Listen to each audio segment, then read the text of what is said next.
Nearly 3 years ago, he was murdered outside a Southside gas station after an argument over loud music. Today, Jordan Davis's family is still working to make sure his story lives on. Michael Dunn shot and killed Jordan following an argument outside the gate on Southside Boulevard in 2012. He was sentenced to life in prison. Well, a film about that, titled 3.5 Minutes, talks about the moments leading up to the shooting. It also chronicles Davis's life and death and the two trials for Dunn. Tonight, there's going to be a special screening of the film at the University of North Florida, so let's talk about that. And the impact of the documentary, an impact it's already had with Jordan's dad, Ron Davis. Good to have you back here, my Thank friend. you. My pleasure. I know the mission at the get-go was to change the perception of homicide and race in America. So the film has been out since, I think it was February. Yeah. Has it accomplished its goal so far? I think so, and I think it's been actually global because we had an opportunity to go over to London, and we premiered it in London at about 4 theaters in London, and it was sold out. And the reaction of the crowd in London is, why is America so bent on having guns? Why are we in love with guns? It's interesting you bring that up because there was an article in The Guardian, I guess it was back at the beginning of this month, Right. and they were talking about the fact that the film was grimly absorbing and that the question people had was about America's obsession with guns, which is different than the perspective we have here across this side of the pond. Right. We think that guns here is going to protect you. And, you know, through the NRA, they say everybody should load up with guns and we'll be protected. But you're not. The more guns, the more killings, the more deaths. I mean, and the other countries have proven that, you know, when they have low crime rates because, you know, they have problems with knives and things like that, they don't have guns. When you go to Japan, you're not allowed to have a handgun in Japan. And all these countries that are modern countries, they don't have a problem with guns because they don't allow guns in their country.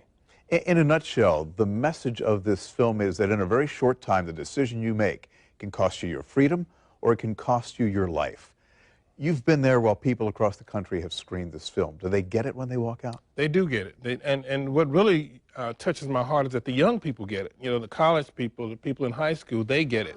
You know, so we're really happy with the University of North Florida making sure this happens tonight. Tonight it'll be at 6:30, showing our film 3.5 Minutes, 10 Bullets. Now, and I'm going to tell you where else you can see it if you can't get to the UNF screening tonight, but I know that one of the big elements of the event tonight is that afterwards, you, Mark O'Mara, and some other key people are going to sit down, and there's going to be a panel discussion.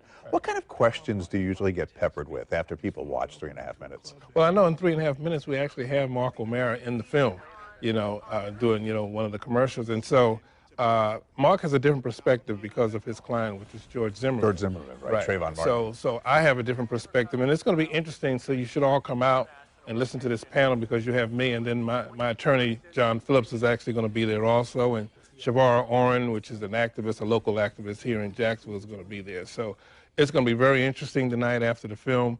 And I think me and Mark might go head-to-head on a few things. I was going to ask John and Mark were going to go mix it up, but you and Mark are going to go mix it up. Yeah, we're going to mix up a little bit, yeah, because it's not all the legal side, and I have to let Mark O'Mara know that, you know, a lot of things has to do with families and hearts and the loss of a family member and not just the law. And so that's why we say race, justice, and the law. We were chatting during the commercial break, and this whole situation has really gained legs of its own, if I can use that cliche. You were telling me about a song that Usher has out, right, and one of the elements of that song centers on Jordan's story. Right. He used 20 families, and we're one of the families that he used, and it's called Breaking the Chains. And he just actually had a debut out at the Barclays Center in Brooklyn last week. Went over very well. You have to look at the loved one that was lost, and when you turn away from the screen, the song stops. So in order for you to hear the song, you have to actually look at the loved ones. And I think they have a few loved ones here on the first round, and Jordan is going to be on the second round. Talk about making sure your message is heard. Oh, yeah. Usher's doing a lot for us family members. Yeah. And like I said, you know, I wish more celebrities would come out and help this cause because it can't just be the grassroots efforts. It has to be the efforts of people that are in power, whether you're a celebrity or whatever. And by the way, if you can't get out to the event at UNF tonight, you needed an e-ticket to get in. I think already all 700 have been absorbed. It's going to be on HBO on November 23rd, which is the 3rd anniversary of Jordan's death. Absolutely. Ron Davis, always a pleasure. Appreciate Thank you. you My being pleasure. here. Thank you for having me. Go easy on Mark. Oh, no. No.